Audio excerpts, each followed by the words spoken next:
اما بعد اعوذ باللہ من الشیطان الرجیم بسم اللہ الرحمن الرحیم وقولوا للناس حسنا صدق اللہ العظیم وصدق رسولہ النبی الکریم ان اللہ وملائکتہ یصلون علی النبی یا ایہا الذین آمنوا صلوا علیہ وسلموا تسلیما اللہم صلی علی سیدنا و مولانا محمد معدن الجود والکرم وآلہ وصحبہ وبارک وسلم۔ حمد و صلاۃ کے بعد اللہ تبارک و تعالیٰ نے قرآن مجید میں فرمایا وَقُولُوا لِلنَّاسِ حُسْنًا، لوگوں سے اچھی بات کہو۔ لوگوں کے ساتھ جب گفتگو کرو تو حسین جملوں کے ساتھ گفتگو کرو، لفظوں کا جو خوبصورت ترین انتخاب ہو اس کے ساتھ لوگوں سے بات کرو۔ ایک تفسیر علماء نے یہ بیان فرمائی کہ تم کسی شخص کو جب بھی دعوت دو تو خیر کے کام کی دعوت دو، کسی شخص کو کبھی بھی برائی کی، غلط مشورے کی، لڑائی کی، فساد کا پیغام نہ دو۔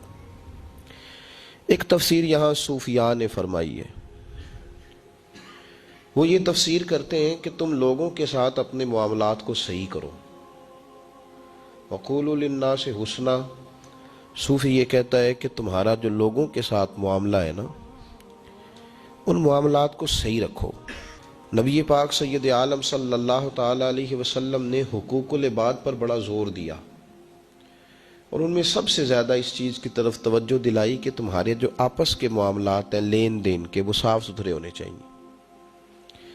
عربی کا ایک مشہور مقولہ ہے کہ کسی سے دوستی کرو تو بھائیوں کی طرح، لین دین کرو تو غیروں کی طرح۔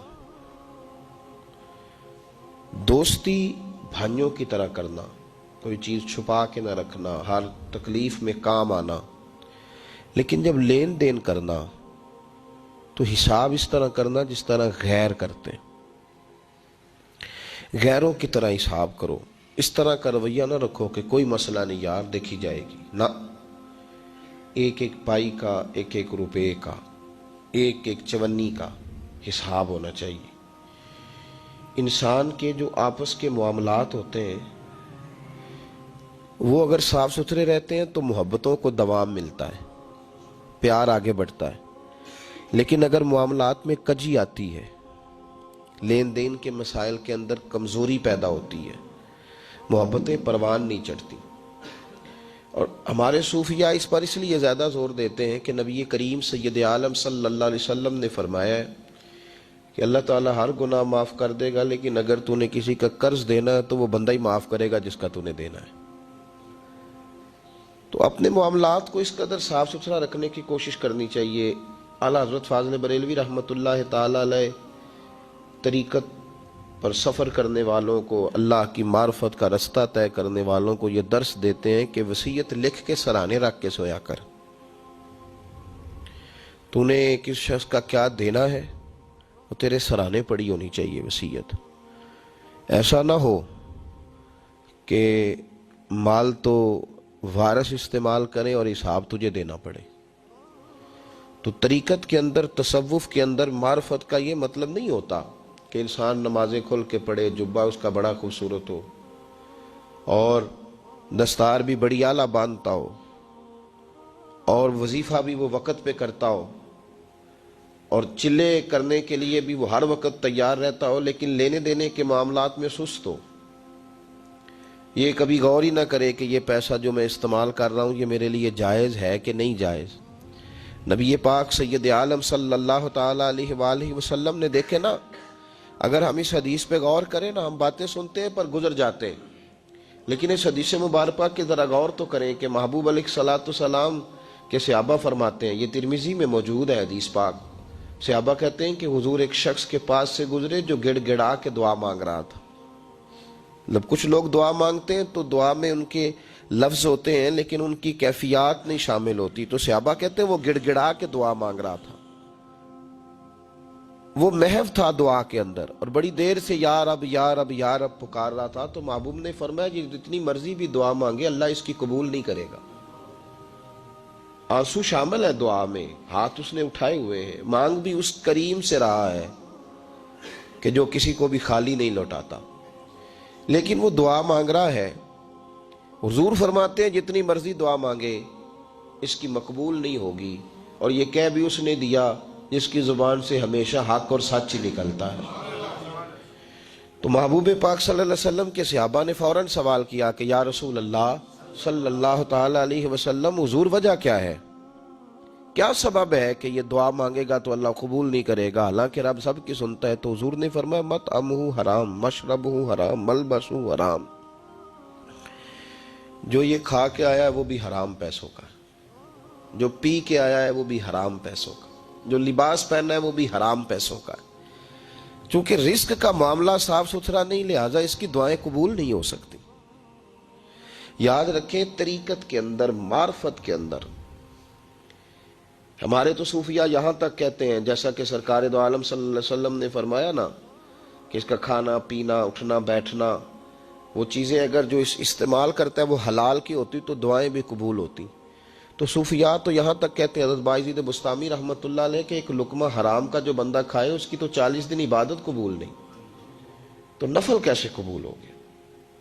جب تک ہمارا لین دین کا مسئلہ، رزق کا مسئلہ، اس میں صفائی نہیں ہوتی، بندوں کے حقوق دبا کر یا 10 روپے 5 روپے 20 روپے بھی کسی کے رکھ کر اگر ہم یہ سمجھتے کہ معرفت کا نور ہمیں نصیب ہو تو یہ ممکن نہیں۔ صوفیاء تو میرے بھائی ایک وقت روٹی کھاتے تھے، وہ لوگ تو کمزوری دکھاتے تھے، ان کے وجود تو دبلے پتلے تھے، وہ لوگ جو تھے وہ بیچارے کسی کا پھینکا ہوا ٹکڑا بھی کسی درویش کا، کسی مومن کا استعمال کر لیتے تھے، لیکن زندگی میں ان لوگوں نے کبھی کسی شخص کو دھوکہ نہیں دیا، کسی کا مال نہیں رکھا۔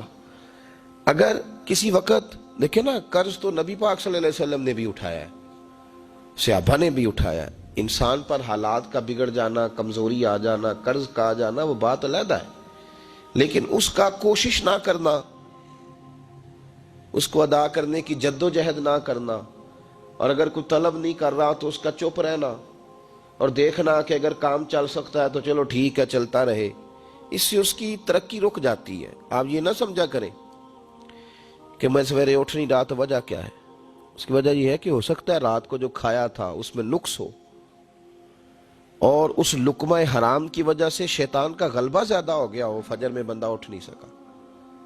ان باتوں کو ضرور ذہن کے اندر جگہ دیں، لینے دینے کے معاملات کے اندر حتی الامکان کوشش فرمائیں، حتی الامکان۔ میرے اسا فرمایا کرتے تھے تجھے بخار چڑھ جانا چاہیے جب تو کسی کے پیسے دینے والا ہو، بخار چڑھا ہوا ہو، اور تو فٹافٹ اس کوشش میں لگا ہوا ہو کہ یار اپنے پیسے لے لیں، کسی طریقے سے میری جان چھوڑیں۔ تو یاد رکھیں کہ بخار چڑھے انسان کو، ہمارے لینے دینے کے معاملات میں بڑی سستی ہوتی ہے، ہم بے جا۔ میں حیران ہوتا ہوں، ایک شخص پہ قرض بھی ہے تو وہ اے سی والے کمرے میں بھی سو رہا ہے، وہ چھوٹے گوشت کے ساتھ روٹی بھی کھا رہا ہے، وہ اپنی زندگی ساری موج میں بتا رہا ہے، اور وہ اس کو قرض بھی دینا ہے۔ اس کو تو چاہیے تھا کہ وہ ایک جوڑا پہنتا باقی بیچ دیتا، پہلے اپنی روح کو آزاد کراتا، اس لیے کہ جب تک اس کے ذمے قرضیں، اس کی روح جکڑی ہوئی ہے، اس کو چاہیے تھا وہ جد و جہد کرتا۔ اگر 2 منٹ کے لیے اسے مکان جائیدادیں دینی پڑتی ہیں تو بھائی دے ڈالے، کل کو اگر پھسل گیا اس کا پیر سڑک پہ اور وہ الجھ گیا، اسے اللہ کے حضور جانا پڑا تو اسے تو لوگ پکڑ لیں گے۔ اور ہمارے ہاں تو مسائل بھی وارث جو ہوتے ہیں نا، وارث، ان کا تو کام ہی بڑا انوکھا ہے۔ اگر تو نہیں نہ دے سکا پیسے تو بیٹے سے تو کیا امید رکھتا ہے، بیٹا کس کا ہے؟ تو اگر تو نے نہیں دیے تو بیٹا کیا بڑا نفیس ہے، فٹافٹ دے دے گا۔ ناراض تو نہیں ہو جائیں گے آپ حضرات؟ میرے بھائی ہیں، آپ ذرا میری بات پہ غور کریں، اگر میں قرض کسی کا دبا کے بیٹھا ہوں پیسہ، تو بیٹا کس کا ہے؟ میرا ہی ہے نا۔ ایک بات ایک دوست نے ایک دفعہ مجھے بھیجی، اس نے بات بڑی مجھے عجیب لگی۔ اس نے کہا کہ ایک شخص کا انتقال ہو گیا، تو وہ جب اس کو دفن کرنے لگے، جنازہ پڑھ کے، تو ایک آدمی نے اس کی چارپائی پکڑ لی۔ اس نے کہا اس نے میرا 45 لاکھ روپیہ دینا ہے۔ پہلے پیسے دو گے پھر دفن کرنے دوں گا، پیسے دے دو دفن کر لو۔ زور سے پکڑی، اب رش ہے، 3 بیٹے بھی تھے تو جائیداد بھی تھی، سارا کچھ تھا۔ ان 3 بیٹوں سے لوگوں نے کہا کہ تیرے ابے کو وہ دفن نہیں کرنے دے رہا، شور ہے تو، اور وہ بندہ بھی وہ تھا جو بڑا قریبی تھا اس کا، اس کے والد کا پارٹنر تھا، تعلقات تھے، تو اس نے کہا کہ پہلے پیسے دو پھر دفن کرنے دوں گا۔ اب وہ 3 بیٹے کہنے لگے کدھر سے پیسے دیں، 45 لاکھ ہی کہہ دیا ہے، ہمیں تو ابا نے کوئی نہیں بتایا، حالانکہ جائیدادیں ہیں، مکان ہے، سارا کچھ ہے، تو بھائی ہم کدھر سے دیں؟ چلو 2-4 لاکھ کی ٹھیک ہے، وہ تھوڑا سا کرے نرم رویے کو تو ہم کرتے ہیں، شور تو ہے، لیکن کدھر سے دیں 45 لاکھ؟ جب بات بہت تیز ہو گئی، شور ہو گیا، وہ انسان مجنوں بن کے اس نے چارپائی تھامی ہوئی ہے، کہتا نہیں پہلے پیسے دو گے پھر دفن کرنے دوں گا۔ 3 بیٹے تھے تو ایک بیٹی بھی تھی، بیٹی کو گھر میں پیغام گیا کہ تیرے ابا کو دفن نہیں ہونے دیتے، اس نے سارا زیور اتار کے بھیج دیا۔ اس نے کہا اس چچا سے کہو میرے ابا کے اس دوست سے جس نے قرضہ لینا ہے کہ یہ رکھ لے، اور میں تھوڑے تھوڑے کر کے پیسے لوٹا دیتی ہوں، پر میرے باپ کو مرنے کے بعد یوں رسوا نہ کرے، اس کو دفن تو ہونے دے، میں ایک پائی دے دوں گی، میرا وعدہ رہا۔ جب وہ بیٹی نے 8-10 لاکھ کا زیور بھیج دیا تو وہ قرضہ لینے والا شور کرنے لگا، اس نے کہا او مجھے پتہ چل گیا، مجھے معاف کر دو سارے اور اسے دفنا دو۔ کہا کیا ہوا؟ تو وہ کہنے لگا میں نے اس سے 45 لاکھ لینا نہیں تھا، میں نے دینا تھا، تو میں غور کر رہا تھا کہ اگر تو میں نے اعلان کر دیا نا کہ 45 لاکھ میں نے دینا ہے تو 110 نکل آئیں گے وارث کہ مجھے بھی دو مجھے بھی دو، تو میں نے یہ رویہ اس لیے اختیار کیا ہے کہ میں دیکھو اس کا اصل وارث ہے کون۔ تو اصل وارث وہ بیٹی ہے جس نے اپنے کانوں سے بندے بھی اتار کے بھیج دیے، اور جس نے اپنے وہ شادی والے دن پہننے والے زیورات، پہلی رات کا وہ اس نے زیور بھی سارا اتار کے دے دیا۔ اس نے کہا کہ باپ کا کفن نہ میلا ہو جائے، تو اصل وارث بھی بچی ہے، اس نے کہا اس نے مجھے وصیت کی تھی ہر ایک کو نہ دے دینا، میرے اصل وارث کو دینا، تو مجھے اصل وارث مل گیا ہے، اب میں کسی اور کو نہیں دوں گا، اس بیٹی کو دوں گا جس نے باپ کے لیے قربانی دی۔ تو یاد رکھے جنہ لی تو پاپ کمائے ہو کتھے نہیں تیرے کر دے۔ تو اس لین دین کے معاملات اپنے صاف ستھرے رکھیں، ان کے اندر کسی قسم کی وہ چیز نہ پیدا کریں کہ جو ہمارے لیے بڑی باعث پریشانی بن جائے۔ تو میں یہ سمجھانا چاہ رہا ہوں آپ حضرات کو، اپنے بھی بھائیوں کو، دوستوں کو، کہ کوشش فرمائیں کہ آپ، اور یہ یاد رکھیں، وہ میری اماں کبھی کبھی میرے ننھیال سے نا کوئی چیز آتی تھی نا بطور تحفہ کے کسی چیز، تو میری اماں کہتی تھی میرے ماموں سے یا میرے نانا سے کہ بس ٹھیک ہے یہ آپ تھوڑا سا دے جائیں باقی لے جائیں، تو کہتے نہیں رکھ لے۔ تو اماں کہا کرتی تھی کہ اپنے گھر سے بندہ کھائے تو پھر ہی پوری پڑتی ہے، کوئی دے گا تو کیا اس میں کتنی دیر، ایک دن بندہ کھا لے گا۔ وہ کہا کرتی تھی کہ اگر پورا کرنا ہے نا خرچہ تو بندہ اپنی کمائی سے ہی پورا کرے تو پورا ہوتا ہے، اگر کسی کے 10,000 سے آپ سمجھتے ہیں کوئی فائدہ ہوگا تو کچھ نہیں ہوتا۔ آپ کے دست و بازو جو ہمت کر کے لائیں گے اسی سے گزارا ہوگا۔ کسی کا 50,000 رکھ کے کتنا وقت بیت سکتا ہے، 1 لاکھ سے کیا مطلب، کیا بندہ کر سکتا ہے؟ تو سہارے نہ ڈھونڈو، خوددار بنو۔ طریقت میں، تصوف میں خودداری، ترمذی شریف کی ایک حدیث ہے مجھے بڑی پسند ہے، میں سمجھتا ہوں یہ حدیث اگر لوگ سمجھ جائے نا تو بات بن جائے۔ نبی پاک صلی اللہ تعالی علیہ وسلم نے لوگوں سے کہا لوگوں چاہتے ہو کہ تم اللہ کے محبوب بن جاؤ؟ تو صحابہ کے چہرے کھل اٹھے، کہا یا رسول اللہ صلی اللہ علیہ وسلم بالکل چاہتے ہیں۔ فرمایا جو اللہ نے تمہیں دیا ہے اس پہ راضی ہو جاؤ، اللہ کے محبوب بن جاؤ گے، اللہ تم سے پیار کرے گا۔ اور پھر فرمایا چاہتے ہو کہ لوگ بھی تم سے پیار کریں؟ لوگ بھی کریں یا رسول اللہ، دل کرتا ہے۔ تو نبی پاک نے فرمایا کسی بندے کی جیب کی طرف کبھی نہ دیکھنا، جو سامنے والے کی جیب میں ہے اس سے بچ جا، اس کے مال پر نظر ڈالنی چھوڑ دے، لوگ بھی تجھ سے پیار کرنے لگ جائیں گے۔ لوگوں کے مال کی طرف نہ دیکھ۔ آپ رکھ لیں کسی کا 500 روپیہ بھی، وہ کہے گا بندہ ہی نہیں صحیح، میرا 500 کھا گیا، یہ مت سمجھے کہ بڑا امیر تھا اس کو فکر ہی کوئی نہیں نا۔ ان معاملات کے اندر لوگ کہیں نہ کہیں بول ہی جاتے ہیں، کہیں نہ کہیں بات کر ہی جاتے ہیں، کسی نہ کسی جگہ زبان پھسل ہی جاتی ہے۔ تو مہربانی فرمائیں، مہربانی کریں، آپ اس بات پہ ضرور غور کریں، اور یہ میری اپیل ہے، آپ میرے پیر بھائی ہیں، عزیز ہیں، کہ کوشش فرمائیں لین دین کے معاملات کو 110% صاف رکھیں۔ کوشش کریں جہاں کوئی چیز دینی ہے، خریداریاں بعد میں ہوتی رہیں گی، جائیدادیں بعد میں بنتی رہیں گی، قرضے نہیں ہونے چاہیے، قرضہ نہیں ہونا چاہیے۔ میں ایک بزرگ سے کبھی کبھی ملتا تھا تو میں کہتا تھا حضرت جی حالات کیسے ہیں؟ تو کہتے ہیں الحمدللہ کسی کا دینا کچھ نہیں، الحمدللہ کسی کا۔ تو اس شخص وہ جب بات کرتا تھا تو مجھے یوں لگتا تھا کہ جیسے وہ شخص نعرہ لگا رہا ہے، الحمدللہ کسی کا دینا کچھ نہیں۔ یہ اللہ تعالیٰ کا شکر ہے۔ اور پھر وہ کبھی کبھی یہ بھی کہا کرتے تھے کسی سے 200-250 لینا ہوگا، میں نے دینی کوئی شے نہیں، کوئی کبھی کبھی ٹٹولو گے تو میرا کسی طرف کوئی نکل ہی آئے گا، لیکن میں نے کسی کا دینا کوئی نہیں۔ میرے اسا فرمایا کرتے تھے ہماری تو طریقت بھی بڑی دلیر ہے۔ میں نے ایک دفعہ کہا حضور نظریہ طریقت کیا؟ فرمانے لگے ہماری تو طریقت بھی بڑی خوددار ہے، ہم مریدوں کا خرچ نہیں کراتے، ہم تو کئی دفعہ مریدوں پہ خرچ کر ڈالتے، ہماری تو طریقت بھی بڑی توانا ہے، نے تو مزاج ہی بڑا انوکھا پایا ہے۔ تو مہربانی فرمائے لینے دینے کے ایک حدیث بخاری میں بڑی مزیدار ہے، بخاری میں، سبحان اللہ۔ اور بخاری شریف قرآن مجید کے بعد امت مسلمہ کے پاس سب سے معتبر کتاب کا نام بخاری شریف ہے۔ نبی پاک صلی اللہ علیہ وسلم نے فرمایا ایک بھائی اپنے بھائی سے قرضہ لینے لگا، ایک دوست اپنے دوست سے پیسے لینے لگا۔ اس نے کہا یار پیسے تو میں دے دیتا ہوں پر کوئی گواہ۔ اس نے کہا غریبوں کے گواہ نہیں ہوتے، میرا گواہ اللہ ہے۔ اس نے کہا کسی کی ضمانت دے دو۔ اس نے کہا میری کون ضمانت دے گا، میری ضمانت میرا اللہ ہی دے گا۔ وہ بات ہو گئی، 1000 دینار اس کو بات بڑی پسند آئی۔ کہا اللہ کے نام پر تو کہتا ہے، اللہ بھی گواہ ہے ہمارے درمیان اور اللہ ہی ضمانتی ہے، تو لے لے پیسے۔ 1000 دینار دے دیے۔ اب وہ بندہ دریا کے پار چلا گیا۔ محنت، یہ دیکھیں اب اس حدیث سے آپ درس دیکھیں، یہ حکایت نہیں، یہ میرے رسول پاک کا بیان کیا ہوا فرمان ہے۔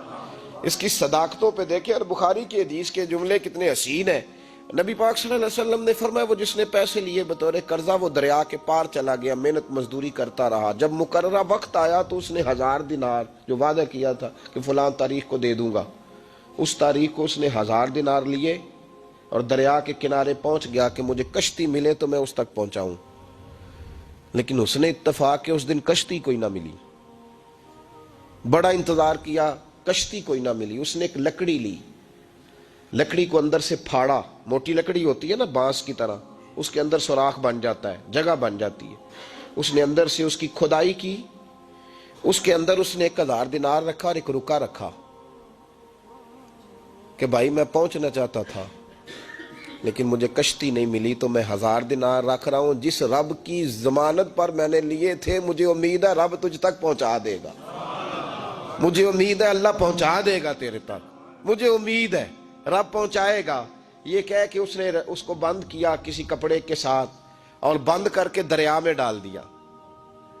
اب وہ انتظار کرنے لگا، وہ جو شخص تھا وہ بھی کنارے آیا کہ آج اس کا وعدہ ہے، اس نے آنا ہے۔ دینے والے کو ٹینشن ہوتی ہے تو میرے خیال ہے لینے والے کو بھی بہت زیادہ ہی ہوتی ہے کہ آج لینے۔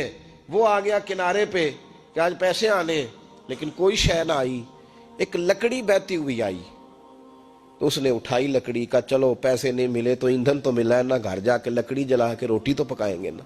وہ لکڑی اٹھا کے گھر لایا، گھر لا کے جب اس کو چھیلا، توڑنے لگا کہ ٹکڑے کر کے اس سے آگ جلاتا ہوں، اس نے کھولی تو اندر سے رکا بھی نکل آیا اور 1000 دینار بھی نکل آیا۔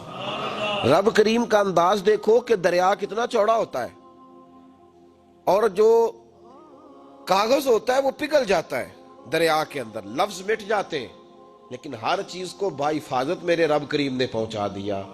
اس نے جب اس کو کھولا نا تو 1000 دینار بھی نکل آیا، مقررہ وقت پہ اسے پیسے بھی مل گئے، وہ بڑا راضی ہوا۔ اب یہ بندہ آیا کچھ دنوں کے بعد دوبارہ 1000 دینار کا اور بندوبست کر کے لایا، پتہ نہیں اس تک پہنچے کہ کہیں گم ہو گئے۔ 1000 دینار کا اور بندوبست کر کے لایا۔ معصوم آمنہ، حبیب کبریا، سید کون مقام صلی اللہ علیہ وسلم کس حسن کے ساتھ اپنی امت کو حسین اخلاق سکھا رہے ہیں۔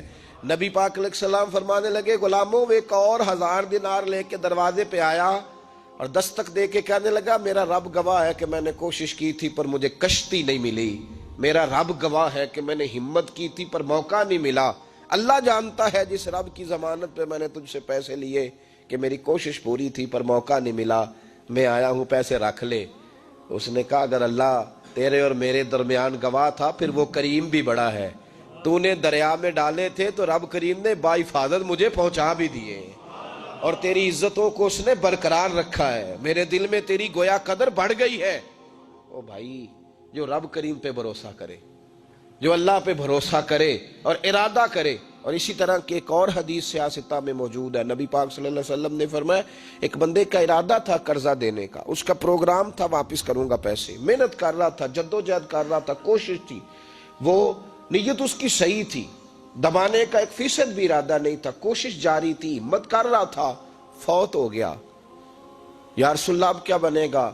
اگر صوفیاء اس حدیث پہ وجد کرتے، وجد آتا ہے ان لفظوں پہ، اب کیا بنے گا؟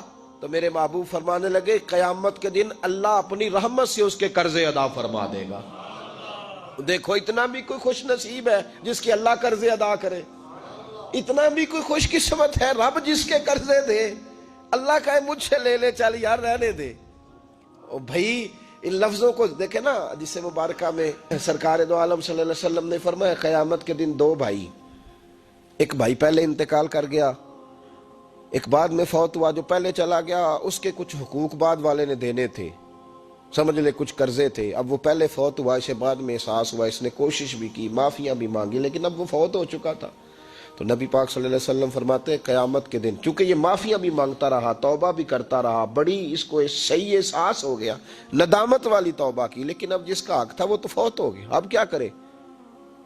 تو محبوب فرمانے لگے فوت ہوگا نا، جس نے دینے تھے پیسے، جس کے ذمے حقوق تھے، لیکن وہ جس کے دینے تھے وہ تو چلا گیا، سمجھ لیں کوئی وارث بھی نہیں۔ تو فرمایا جب یہ فوت ہوگا تو قیامت کے دن جو پہلے فوت ہوا تھا وہ مقدمہ کرے گا کہ یا اللہ اس نے میرا مال دبایا، میرے پیسے لے کے دے، تو رب کریم فرمائے گا چل یہ بڑیاں معافیاں مانگتا رہا، اسے معاف کر دے۔ اللہ فرمائے گا، وہ کہے گا نہیں یا اللہ مجھے بڑا ستایا، مجھے بڑی تکلیف دی، میرے حقوق ضائع کیے، میں نہیں معاف کرتا۔ تو رب کریم فرمائے گا ذرا اوپر اٹھ نہ، چل بعد میں بات کرتے ہیں، اٹھ تو صحیح، وہ جنت میں ایک محل بنا ہوا ہے، ذرا اس کی طرف تو نظر ڈال۔ اس نے نظر ڈالی تو یہاں تو کوئی اچھا انجینئر بنائے کوئی مکان تو نظر جو ہے وہ ہٹتی نہیں، تو جس مکان کو رب تیار فرمائے، جس کو اللہ بنائے، اس سے نظریں کیسے ہٹتی ہوں گی؟ اس نے دیکھا تو دیکھتا ہی گیا، دیکھتا ہی گیا۔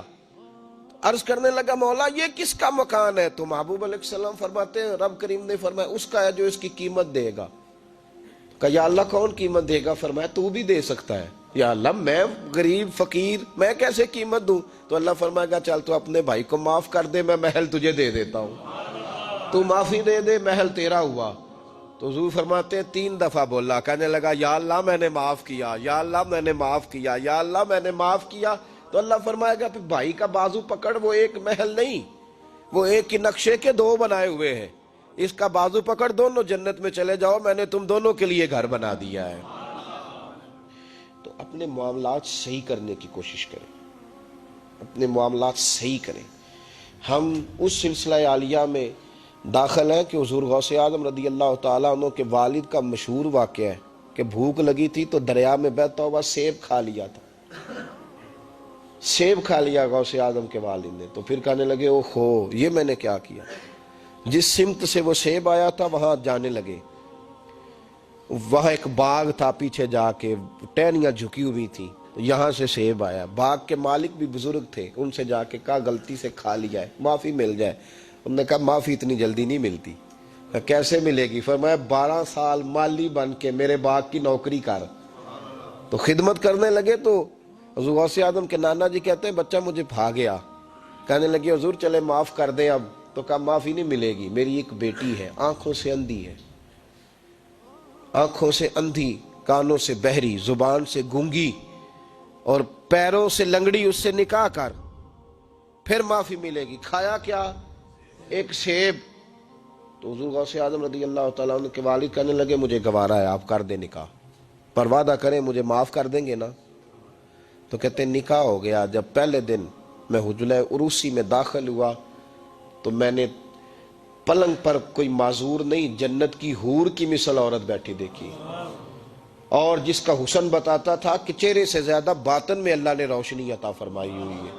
فرماتے ہیں میں نے اس کے قریب جا کر تو کون ہے؟ مجھے تو کچھ اور بتایا گیا تھا۔ فرمایا تجھے بتایا گیا تھا کہ آنکھوں سے اندھی ہے، اس لیے کہ کبھی غیر محرم کا چہرہ دیکھا ہی نہیں، کانوں سے اس لیے بہری ہے کہ کبھی غلط بات سنی نہیں، کسی غلط کے پاس بیٹھی نہیں، اور زبان سے اس لیے کہ گنگی ہے کہ غلط جملہ کبھی نہیں نکلا، یا اللہ کا قرآن نکلا ہے یا محمد عربی کا درود و سلام نکلا ہے، غلط جملہ نہیں نکلا۔ اور ٹانگوں سے اس لیے لنگڑی ہے، کسے اپنے باپ کے گھر کا رستہ تو آتا ہے، سوائے اس کے گلی کا اور کوئی موڑ نہیں جانتی، اس نے پاکیزگی سے وقت گزارا۔ حضور غوث اعظم کے والد کہتے ہیں میں اپنے لین دین کے معاملات سیدھے کرنے گیا تو سادات کے گھر کی حور مجھے ملی، اور جب میں اس حور سے ملا تو پھر رب نے مجھے عبد القادر جیلانی جیسا بیٹا عطا فرمایا، غوث پاک جیسا بیٹا دیا۔ تو گئے تو معاملات سیدھے کرنے تھے، تو اللہ نے ولایت کے امام کا باپ بنا دیا۔ تو مہربانی فرمائے اپنے معاملات میں توانائی پیدا کریں۔ کچھ لوگ ایسے ہوتے ہیں جن کا مال مثل مملکت کے ہوتا ہے۔ اعلیٰ حضرت رحمت اللہ علیہ نے پیر کے حقوق میں یہ لکھا ہے کہ اس کے مرید کا مال اسی طرح ہے جس طرح اس کا اپنا ہے، لیکن ساتھ اشارہ بھی دے دیا ہے کہ چاہیے یہی کہ وہ بھی احتیاط ہی کرے، وہ بھی احتیاط ہی کرے، پرہیز ہی کرے، کوشش کرے۔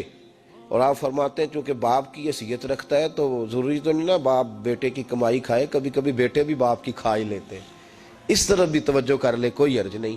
اپنے معاملات کو صحیح رکھے، لینے دینے کے معاملات کے اندر کبھی کمی نہ لائے۔ یہ چیز اگر پیدا ہو جاتی ہے نا تو آپ یقین کریں کہ وقار ہی تو انسان کے پاس ہوتا ہے، وہ ضائع ہو جاتا ہے تو نقصان ہوتا ہے۔ تھوڑے میں وقت گزاریں، بڑی مزیدار زندگی ہوتی ہے انسان کی، یہ زندگی میں انسان کے پاس وقار اپنا ہوتا ہے، وہ زندگی بڑی حسین ہوتی ہے، بڑی مزیدار ہوتی ہے۔ ہماری مسجد میں ایک شخص آئے، کچھ دن انہوں نے وقت گزارا تو مجھے بعد میں کہنے تہاڈی مسجد تو سکون بڑا ہے، کھپ کوئی نہیں، لڑائی کوئی نہیں، کوئی کسی قسم کا میں نے وہ نہیں دیکھا۔ آپ یقین کریں یہاں 4 اساتذہ کام کرتے ہیں اور کئی سالوں سے کرتے ہیں، ہم نے کبھی استادوں کی لڑائی بھی نہیں ہونے دی، ورنہ مدرسوں میں جھگڑے چلتے ہیں۔ تو مجھے کہنے لگے جی یہاں لڑائی کوئی نہیں۔ میں کہ اس واسطے کسی کو مالدار بندہ چیئرمین ہی نہیں بنایا کہ جو کہے کہ یہ کیسے ہو گیا، یہ کھانسے کیوں ہیں، یہ اٹھے کیوں ہیں، یہ بیٹھے کیوں ہیں۔ یہاں اللہ نے حسن اس لیے دیا ہے کہ الحمدللہ یہ ایک کونا تو ضرور ہے لیکن اللہ نے بڑا سکون عطا فرمایا ہوا ہے۔ تو یہ اس وقت ہوتا ہے جب آپ کسی سے کچھ لیتے ہیں تو پھر آپ کو اس کے نخرے بھی برداشت کرنے پڑتے ہیں، پھر آپ کو دیکھنا بھی پڑتا ہے، اس کے آنے پہ کھڑے بھی ہونا پڑتا ہے۔ تو اس لیے لین دین کے معاملات کو 110% صحیح رکھیں۔ یہ میری وصیت نہیں آپ حضرات کو، اس کو میرا حکم سمجھیں، حکم سمجھیں اس کو۔ اور آپ قطعی طور پہ میری پیر بھائیوں سے گزارش ہے کہ لین دین کے معاملات کو چھوڑ دیں سارا کچھ، اللہ بڑا کریم ہے۔ ایک کمرے میں بھی انسان کی زندگی بیت سکتی ہے، لیکن لین دین کے معاملات میں 110% اپنے آپ کو صاف رکھیں، اور اپنی وصیت کو ہمیشہ اس میں سستی نہیں کریں، لکھ کے رکھیں کہ کسی کا کیا دینا ہے، موٹے حرفوں کے ساتھ، اور 3 جگہ اس کو لکھ کے رکھیں کہ میں فلاں آدمی کا میرے پاس یہ ہے، اس کو ضرور سنبھال کے رکھیں تاکہ کسی جگہ بھی اگر اللہ تبارک و تعالیٰ فضل کرے کوئی ایسا موقع آتا ہے تو ہم صاف ستھرے ہوں، ہمارے وارثوں کو پتہ ہو کہ ہم نے کسی کا کیا دینا ہے۔ اللہ سمجھنے کی توفیق عطا فرمائے۔